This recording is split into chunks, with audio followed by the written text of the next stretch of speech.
Assalamualaikum warahmatullahi wabarakatuh. Nama saya Muhammad Rafiq, NIM 19131438. Tugas pengembangan kurikulum dosen pengampu Halimatus Sa'diyah MPDI. Saya di sini akan mempresentasikan yaitu organisasi kurikulum. Sebelum itu kita akan membahas pemilihan dan penentuan isi kurikulum. Isi kurikulum berkaitan dengan pengetahuan ilmiah dan pengalaman belajar yang harus diberikan kepada siswa dalam rangka mencapai tujuan pendidikan. Untuk menentukan isi kurikulum tersebut harus disesuaikan dengan tingkat dan jenjang pendidikan, perkembangan yang terjadi di masyarakat, perkembangan ilmu pengetahuan dan teknologi, di samping juga tidak terlepas dari kaitannya dengan kondisi anak didik atau psikologi anak. Pada tiap jenjang pendidikan, beberapa alasan perlunya pilihan isi kurikulum yang didasarkan pada luasnya ilmu pengetahuan, sehingga tanpa adanya pilihan isi kurikulum bisa mengaburkan dalam pelaksanaan pendidikan. Karena dapat terjadi apa yang dipelajari di sekolah beraneka ragam coraknya, sehingga apa yang ditetapkan dalam tujuan umum pendidikan tidak tercapai sebagaimana mestinya. Dalam pemilihan isi kurikulum, Umar Hamarik membuat kriteria pemilihan isi kurikulum, yakni dengan berpatokan pada karakteristik masyarakat.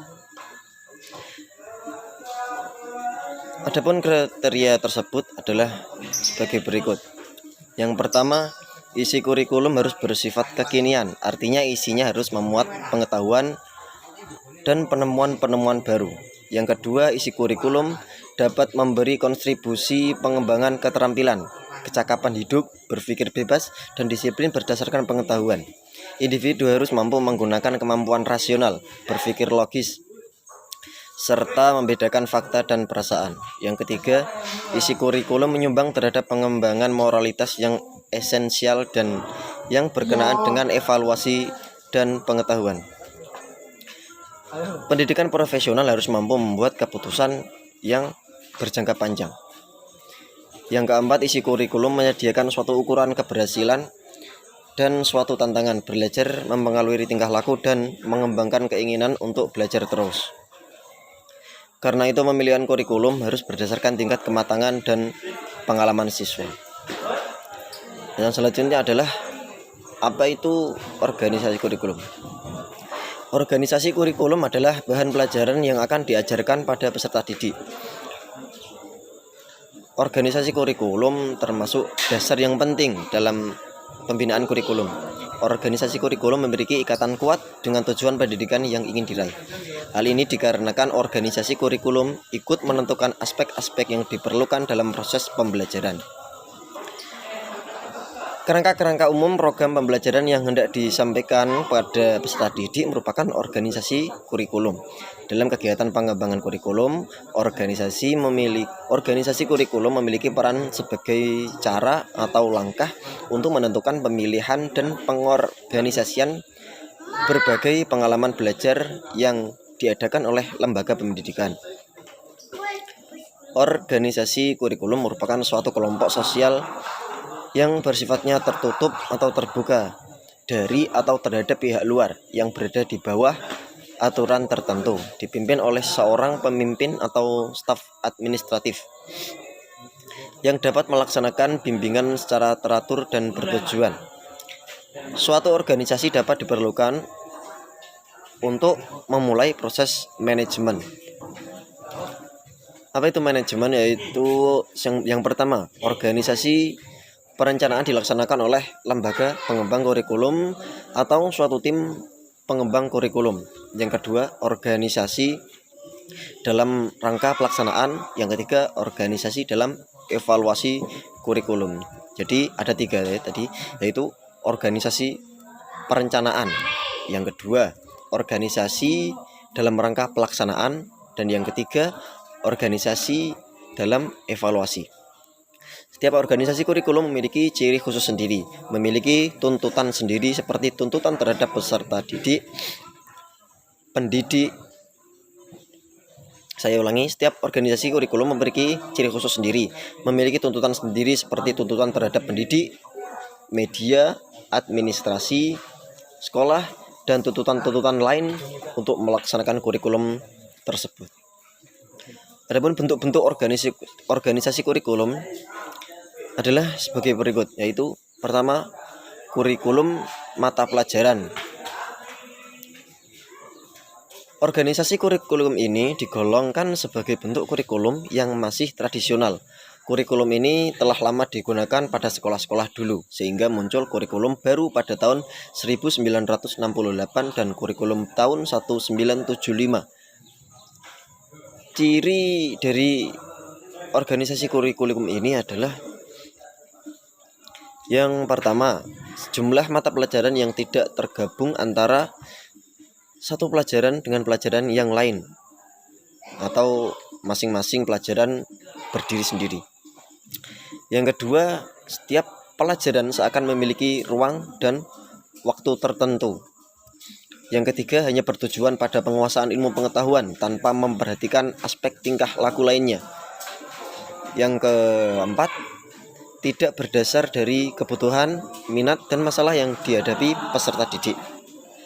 Yang kelima, tidak mempertimbangkan kebutuhan, masalah, dan tuntutan masyarakat yang selalu berkembang. Yang selanjutnya, metodologi atau pendekatan yang digunakan adalah imposisi dan menciptakan perbedaan di antara kalangan peserta didik.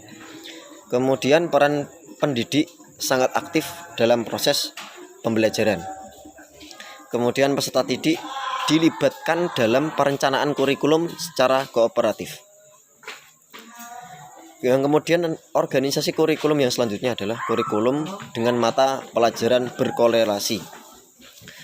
Melihat adanya keterpisahan antara mata pelajaran, maka ada upaya baru untuk menggabungkan berbagai mata pelajaran untuk membuat para peserta didik mudah dalam memperoleh pemahaman.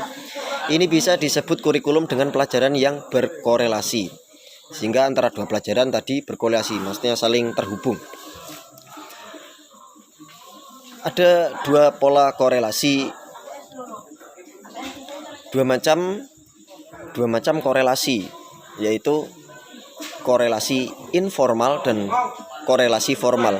Apa itu korelasi informal? Seperti halnya seorang pendidik mata pelajaran meminta agar pendidik mata pelajaran lain menghubungkan pelajaran yang akan diajarkan di kelas dengan bahan yang telah dipersiapkan oleh pendidik pertama. Sebagai contoh, pendidik sejarah akan mengajarkan sejarah perang Diponegoro. Kemudian, pendidik ini meminta pendidik ilmu bumi untuk membahas tentang daerah geografis terjadinya perang Diponegoro tersebut. Selanjutnya, pendidik bahasa diminta supaya memberikan pelajaran bercerita tentang suasana masyarakat sewaktu terjadinya perang.